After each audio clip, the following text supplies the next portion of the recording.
Muri iki gihe tugezemo ikoranabuhanga rifite umuvuduko udasanzwe. Ari nayo mpamvu ibikoresho dukoresha umunsi ku munsi bigenda byongerwamo ikoranabuhanga riri ku kigero cyo hejuru. Uyu munsi tugiye kwibanda ku matelefone, smartphone dukoresha umunsi ku munsi. Ngiye kukubwira ibintu 5 biranga smartphone zihenze uyu munsi. Mbere yuko dukomeza, niba utarakora subscribe, kora subscribe. Iyi ni Room Z.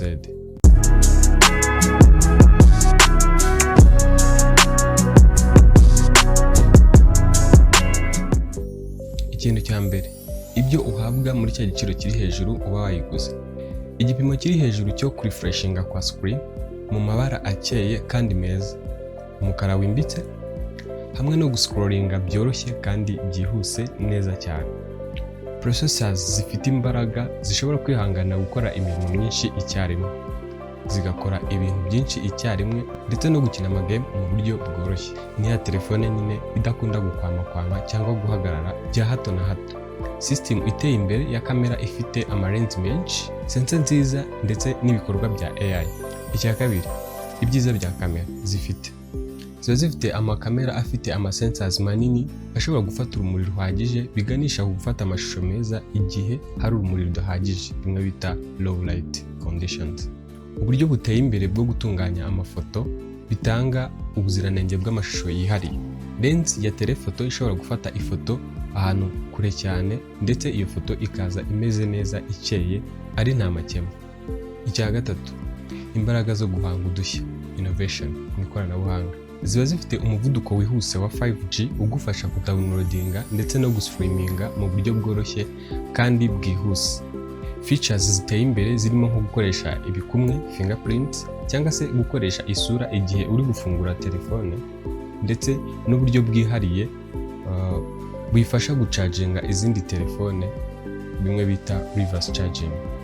Izi telefone kandi ziba zifite uburyo zidashobora gupfa kwinjirwamo n'amazi cyangwa se umukungugu, biziha uburyo bwo kuramba ndetse biganatanga amahoro mu mutima kuri nyir'uyitunze.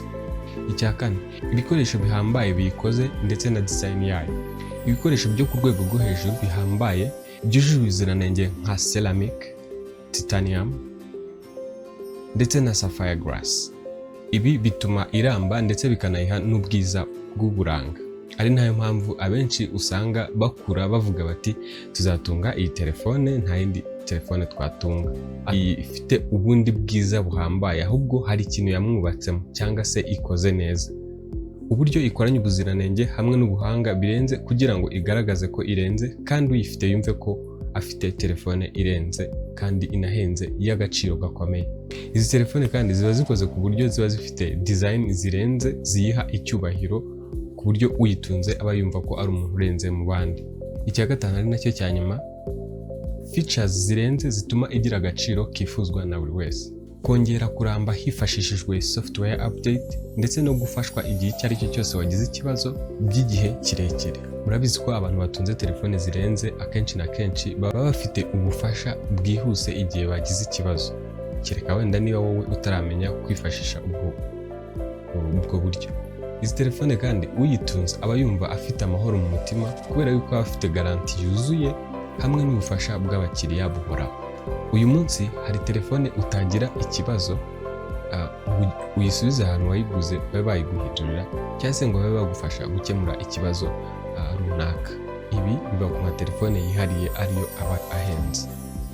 Iyi telefone rero ku muntu uyitunze aba yumva yarashoye amafaranga ye mu bicuruzwa by'ikoranabuhanga byujuje ubuziranenge, anytime ushobora kongera kumubyarira inyungu cyangwa se bikagarura ya mafaranga ye yigeze gutanga igihe yumva akeneye gusimbuza iya telefone, bikaguha kumva uri guhanga udushya ndetse no kwidagadura muri rusange. Izi telefone rero ku bantu bazitunze, iyo bakeneye kujya ku yindi level irenze, ni ukuvuga ngo niba utunze verisiyo iri hasi yasohotse uyu munsi, iyo ukeneye iyasohotse uyu munsi ujya ku iduka bakaguhindurira ubahaye ya yindi ukongera udufaranga dukeya. Ibyo bakunda kubyita trading. Niba utarakora subscribe, ibuka gukora subscribe kugira ngo dukomeze twungurane ubumenyi. Wakoze kubana natwe, komeza kugira ibihe byiza.